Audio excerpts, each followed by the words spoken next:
Welcome to Interesting Talks. I hope that you're well this evening. Today's talk is on resilience, something we all need. It goes up and down depending on what you're experiencing in that particular part of your life. Here are some tips to help you to remember what to do to get back on track. At the heart of resilience is a belief in oneself, yet also a belief in something much larger than oneself. Resilient people do not let adversity define them. They find resilience by moving towards and beyond a goal for themselves, transcending pain, grief, and perceiving bad times as a temporary state of affairs. It's possible to strengthen your inner self and your belief in yourself to define yourself as a capable, competent person. It's possible to fortify your psyche. It's possible to develop a sense of mastery. So how do we fortify our psyche to ride the waves of adversity rather than being pulled under by the torrent? How is it that some people handle incredible amounts of stress while others quickly fall apart?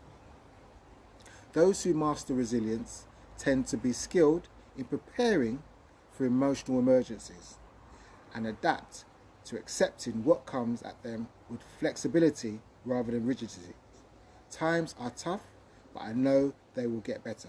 That's an old metaphor, and it applies. Resilient people are like bamboo in a hurricane. They bend rather than break. Even if they feel like they're broken, or the times are really hard that they can't see what's going to happen next, they still believe there's an opportunity to get back on their feet. And here's how they do it. I'm going to number these solutions so that you can look back on them. Number one, they know their boundaries. Resilient people understand that there is a separation between who they are at their core and the cause of their temporary suffering. So they're able to pan out, not just look minutely on their problem. The stress and trauma might play a part in their story, but it does not overtake their permanent identity. Number two, they keep good company. Resilient people tend to seek out and surround themselves with other resilient people, whether just for fun or when there's a need for support. Supportive people give us the space to grieve and to work through our emotions. They know how to listen and when to offer just enough encouragement without trying to solve all of our problems with their advice. Good supporters know how to just be with adversity, calming us rather than frustrating us. Number three, they cultivate self-awareness. Being blissfully unaware can get us through a bad day, but it's not a very wise long-term strategy. Self-awareness helps us to get in touch with our psychological and our physiological needs, knowing what we need and what we don't need, and when it's time to reach out for some extra help. The self-aware are good at listening to subtle cues of their body, and their moods are sending them. So if you've got some kind of feeling going on, pay attention to it. On the other hand, a prideful stubbornness without emotional flexibility or self-awareness can make us an emotional glacier, always trying to be strong in order to stay afloat, yet prone to massive stress fractures when we experience an unexpected change in our environment. 4. They practice acceptance. Pain is painful, stress is stressful, and healing takes time. When we're in it, we want the pain to go away. When we're outside of it, we want to take away the pain of those who we see suffering.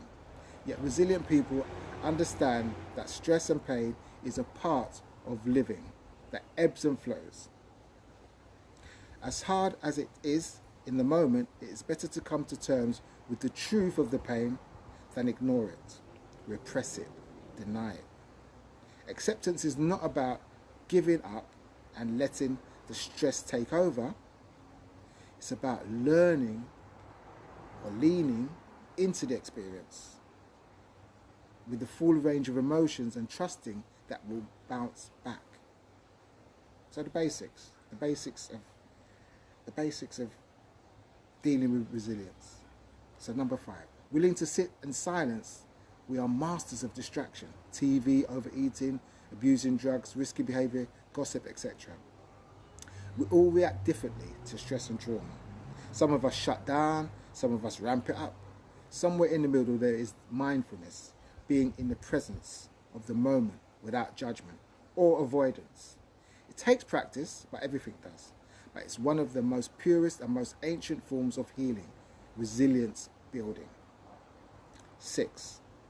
They don't have to have all the answers. The psyche has its own built-in protective mechanisms that help us regulate stress. When we try too hard to find the answers to difficult questions in the face of traumatic events that are trying too hard to block the answers arising naturally in their own time, we find strength in knowing it's okay not to have all the answers figured out right now, and trusting that we will gradually find peace, and knowing when our mind and soul is ready to take that on board. 7. Have a menu of self-care habits. They have a mental list, perhaps even a physical list, of good habits that support them when they need it most. We can all become self-care spotters in our own noticing of those things that recharge our batteries and fill up our cups. 8. They enlist their team. The most resilient among us know how to reach out for help. They know who will serve as a listening ear, and let's be honest, who won't. Our team of supporters help us reflect back what they see when we're too immersed in overwhelm to witness our own coping. We can all learn how to be better supporters on the other people's team. That's for sure. Number 9, consider the possibilities. We can train ourselves to ask which parts of our current story are permanent and which can possibly change. Can the situation be looked at in a different way that I haven't been looking or considering? This helps us to maintain a realistic understanding that the present situation is being coloured by our current interpretation. Our interpretations of our stories will always change as we grow and mature. Knowing today's interpretation can and will change gives us faith and hope that things can feel better tomorrow. 10. They get out of their own head. When we're in the midst of stress and overwhelm, our thoughts can swirl with dizzying speed and discontentedness. We can find reprieve by getting the thoughts out of our head and onto paper. People who engage in expressive writing report feeling happier and less negative than before writing. Similarly, reports of depressive symptoms and rumination and general anxiety tend to drop in the weeks and the months after writing about an emotional upheaval. Writing is one resilient strategy that can literally keep in your back pocket. But there are other ways to get out of your head.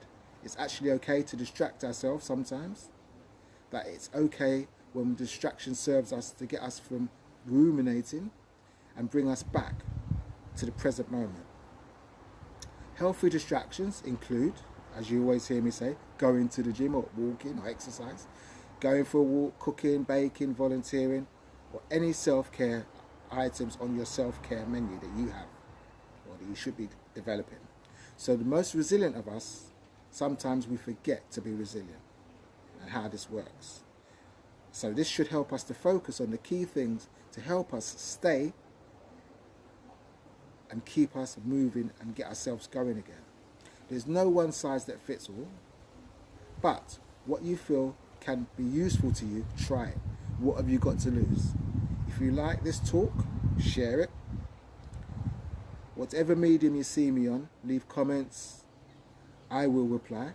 Others will learn from your comments. Until next week, take care. Try and stay positive. Be resilient. Bye for now.